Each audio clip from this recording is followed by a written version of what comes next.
こんにちは、みんな。私はビビです。これから私はあなたの日本語の先生になります。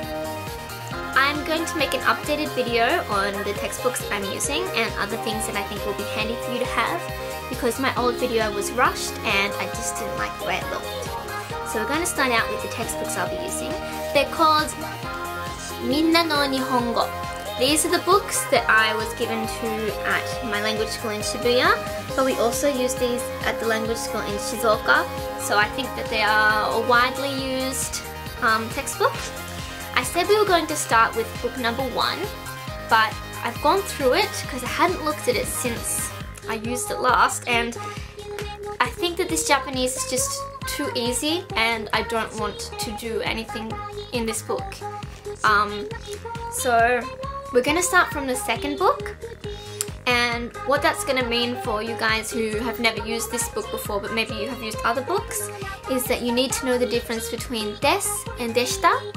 You should be able to put things like, if you want 私はパンを食べます。私はパンを食べたいです。You should be able to like make really simple sentences like that.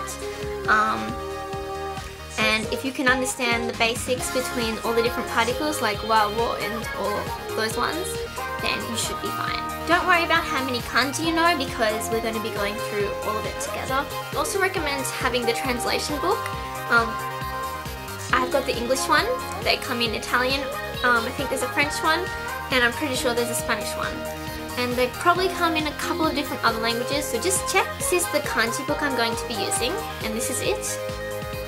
It is 留学生のための漢字の教科書. You don't have to use this book, but this is what I'm going to be using. It is an intermediate kanji book, so it says 700 here, but it doesn't include the really simple kanji that you would find in like the N5 and maybe the N4. It does have, however, at the front have a recap of all of those kanji. Really simple ones like yama and migi. That's what I'll be using. Once we get a bit further on, we'll be using books for the N2 because that's where I was at and that's what I want to study to take next year. So we're going to be using these books, which is 耳から覚える日本語能力試験. And this one is bunpo, which is grammar. And this one is goi, which is vocabulary. I think these books are really good. They come with CDs. You're meant to listen to the CD as you work through it. I think that CDs are good for people who don't live in Japan because you don't get a chance to listen to Japanese that often. That's something that is so important when you're learning a language, is to immerse yourself with it. I can't even stress enough about how important it is. If you can, you should listen to Japanese music when you're studying Japanese. Not all the time, it'd be good if you did that, but yes, when you're learning Japanese, you need to put all other languages out of your mind. We're also going to be using this book. There's a little English name up there. Let's get that right. There we go. I don't think I can play the CDs for you because there'll be like a copyright thing going on there, but I think it should be okay if I read them to you. You'll just have to put up with my reading. It's not my strong point. It's probably my weakest thing out of all my Japanese. So, but I'll try and we'll do that together. Next two things are things that will make it a bit easier for you. So, this is a book in which you write kanji over and over again. If I didn't remove it, I do have a video on how to learn kanji, and this is what I say. I did is you write it over and over and over and over again, and that's how Japanese people learn kanji, and I don't think that there's any other real way that you can learn it. You've just got to drill it into your head.